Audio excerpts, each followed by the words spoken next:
sahabat sehati dimanapun juga berada. Saat ini kita kembali berada di dalam satu tayangan channel Tidar Sehati, di mana kita diperkenankan Tuhan untuk kita bersama-sama memuji, menaikkan syukur kita kepada Tuhan Yesus. Karena begitu besar kasih Allah akan dunia ini, sehingga Dia mengaruniakan anaknya yang tunggal, supaya setiap orang yang percaya kepadanya tidak binasa, melainkan beroleh hidup yang kekal. Oh, sungguh Bapa mengasihi dunia ini. Mari sama-sama kita siapkan hati kita akan masuk dalam memuji dan menyembah Tuhan kita. Haleluya.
Kami mengucap syukur Tuhan.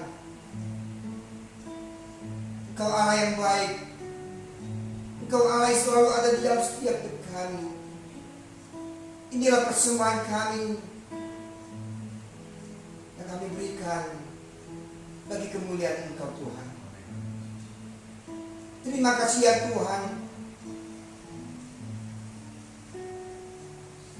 Shalom bagi negeri kami yang kami cintai, Indonesia. Negeri kami Indonesia penuh kemuliaan-Mu. Negeri kami Indonesia bagi kemuliaan-Mu. Berkatilah Tuhan setiap pemimpin negeri kami Indonesia ini. Berkatilah atas segala apa yang dijalankan oleh pemerintahan bangsa kami Indonesia ini. Biarlah pemimpin kami Tuhan selalu memiliki hati yang selalu takut akan Engkau. Hati yang selalu taat di hadapan Tuhan. Berkati bangsa kami Indonesia, aparatur negaranya, hingga jajaran yang terendah Tuhan. Berkati Tuhan aparat keamanan kami, TNI dan Polri Tuhan, untuk menjaga stabilitas keamanan atas bangsa kami dari setiap gangguan dari dalam maupun dari luar Tuhan. Tuhan, berkatilah juga kota kami Jambi, seluruh pemimpinnya, bahkan hingga aparatur dan jajaran yang terendah juga Tuhan. Bila pemimpin bangsa kota kami Jambi ini Tuhan, pemimpinnya selalu juga takut akan Engkau, pemimpinnya selalu memikirkan akan kesejahteraan setiap rakyat yang dipimpinnya.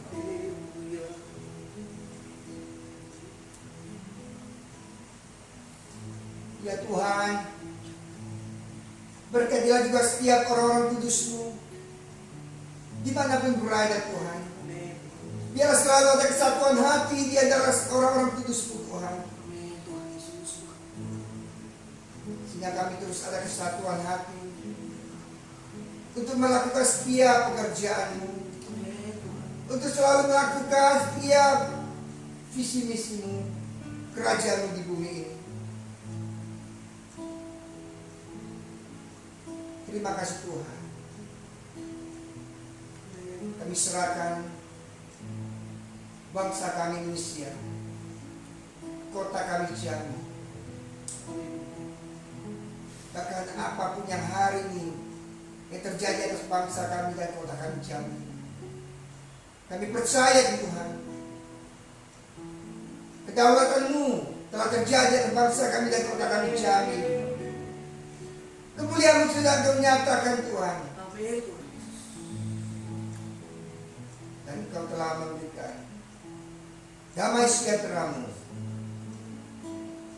atas setiap anak-anak-Mu yang ada di atas bangsa kami Indonesia kami cintai. Terima kasih Bapa. Kami mengucap syukur Tuhan.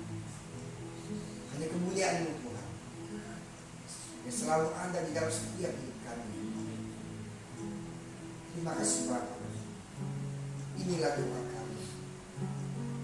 Dan kami alaskan dalam kemuliaan nama, dalam nama Yesus Kristus. Amin.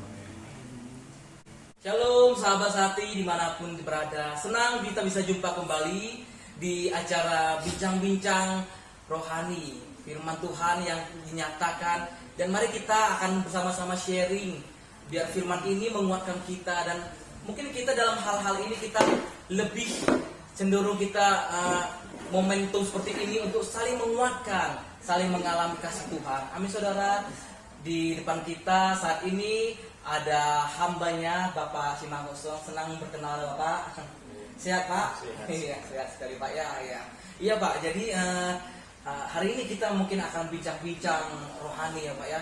Sedikit ya santai-santai kita mengupas firman ya Pak. Ini Pak saya lihat di firman Tuhan dalam 1 Petrus 5 ayat 2 sampai 3 ya Pak ya. 1 Petrus 5 ayat 2 sampai 3. Ini kita boleh bacakan dulu ya Pak ya, ini Pak ya. Dalam 1 Petrus 5 ayat 2 sampai 3. Gembalakanlah kawanan domba Allah yang ada padamu. Jangan dengan paksa, tetapi dengan sukarela sesuai dengan kehendak Allah. Dan jangan karena mau mencari keuntungan, tetapi dengan pengabdian diri. Janganlah kamu berbuat seolah-olah kamu mau memerintah atas mereka yang dipercayakan kepadamu, tetapi hendaklah kamu menjadi teladan bagi kawanan domba itu. Nah ini Pak, jadi Pak, seiring dengan perkembangan yang terjadi saat ini Pak ya, kalau kita lihat mungkin di beberapa tempat atau di beberapa daerah ya Pak ya, banyak sekali mungkin karena kondisi yang sekarang kita mengalami seperti ini, jadi jemaat-jemaat itu rasanya tidak seperti mengalami kasih mula-mula lagi Pak. Mereka jadi kok cenderungnya lebih hatinya lebih tawar dengan ya berhubungan dengan seperti datang beribadah ke gereja dengan terus setiap hari Minggu, atau mereka mungkin dalam kondisi mereka lagi membaca firman cepat bosan Pak, cepat habis waktunya. Ya kalau kita bilang lebih tepatnya Pak, mengalami kemunduran secara rohani Pak. Itu Pak. Bagaimana Pak bisa jemaat itu bisa sampai seperti itu Pak ya di akhir-akhir ini? Menurut Bapak itu apa yang menyebabkan seperti itu Pak ya? Ya kalau menurut saya, kita orang percaya ini sama dengan orang-orang di dunia ini. Artinya anak sekolah ada dari PAUD, ada dari TK, SD, SMA, bahkan mahasiswa. Jadi kita orang percaya sama juga level kita itu dengan orang-orang di dunia ini. Ada yang masih PAUD secara rohani, ada yang masih TK, ada yang SD, dan sampai ada yang sudah SMA bertumbuh. Ada yang gampang tersinggung, ada yang gampang harus diperhatikan, ada hal seperti itu. Jadi kembali kepada kitanya masing-masing. Ketika kita sudah ambil komitmen itu ikut Tuhan, ya kita harus arahkan pikiran kita memandang kepada Tuhan. Memang sering Tuhan izinkan di tempat kita beribadah itu ada hal-hal, bahkan orang-orang yang membuat kita supaya lemah, supaya undur daripada Tuhan. Jadi dari sisi jemaat itu sendiri tergantung jemaatnya. Jemaatnya sudah memang bertumpu atau tidak. Nah, itu. Makanya kadang-kadang jemaat yang sudah antusias beribadah tiba-tiba hilang. Iya, betul Pak. Bahkan pindah gereja, bahkan pindah justru ada ke warung. Dan ini, ada di warung. Seperti itu. Jadi seperti itu. Jadi satu sisi juga tadi seperti firman yang saudara David baca tadi kan. Nah, ini hamba Tuhan disuruh mengembalakan dengan sukarela. Gembalakanlah domba yang ada padamu dengan sukarela, bukan dengan paksaan, tapi dengan sukarela. Nah, ini. Jadi sukarela artinya sukarela, melakukan sesuatu dengan sukarela, tidak mengharapkan imbalan. Itu sukarela sebenarnya. Sama dengan saudara David membantu teman kita yang lain, Ko Henry apa siapa, ketika dibantu dengan sukarela tidak mengharapkan imbalan. Ya, betul Pak. Itu Jadi sukarela Pak ya. Seperti itu gembala yang menggembalakan itu. Motivasinya hanya satu, untuk menyelamatkan jiwa-jiwa. Bagaimana jiwa-jiwa yang sudah jauh dari Tuhan digembalakan supaya bertumbuh secara rohani di dalam Tuhan. Amin. Baru diselamatkan Tuhan. Betul. Jadi dalam hal ini seperti kita lihat seorang jemaat itu ya Pak ya, jemaat itu ya jangan memandang dari gereja mana, jangan memandang dari segi gembala, tetapi yang penting dari hidupnya dia mau bertumbuhkah mengenal Tuhan itu lebih baik, atau ya dia suam-suam kuku seperti yang firman Tuhan katakan juga, suam-suam kuku itulah yang dimuntahkan ya Pak ya. Nah terus Pak, ketika Pak seorang gembala misalnya Pak ya, kalau misalnya seorang gembala itu dia mungkin di dalam dia penggembalaannya Pak ya, dia mungkin sebagai seorang gembala kan sudah sebagai pemimpin di dalam sebuah gembala Pak. Kadang cenderung gembala itu Pak ya, ada beberapa yang tidak semestinya mengikuti dengan firman Tuhan. Seorang gembala kan di sini dikatakan adalah dia harusnya dia mengabdikan dirinya, dia harusnya merendahkan hatinya, harusnya hidup dengan hamba, punya hati hamba gitu ya Pak ya. Tapi kok kita lihat kadang-kadang mereka sebagai seorang pemimpin Pak ya, ada beberapa yang cenderung otoritasnya kita lihat otoritas ada di dalam sebuah gereja itu. Jadi bisa mengatur semua organisasi atau semua departemen yang ada itu dengan otoritasnya. Kadang dari sisi gembala itu sendiri, ya gembala itu punya otoritas tertinggi seperti itu, tidak ada yang berani mengkomplain Pak ya. Ya itulah, apapun yang dikatakan gembala, cenderung jemaat ataupun semua takut sama gembalanya Pak, takut kepada gembalanya. Jadi kalau yang kita lihat mungkin sebenarnya di dalam gereja itu pemimpin kan Tuhan, tapi kenapa bisa seperti itu Pak ya, seorang gembala memiliki otoritas yang sampai sehebat itu Pak ya. Nah itu kenapa Pak ya? Jadi situlah makanya kadang-kadang kita heran sebagai orang percaya.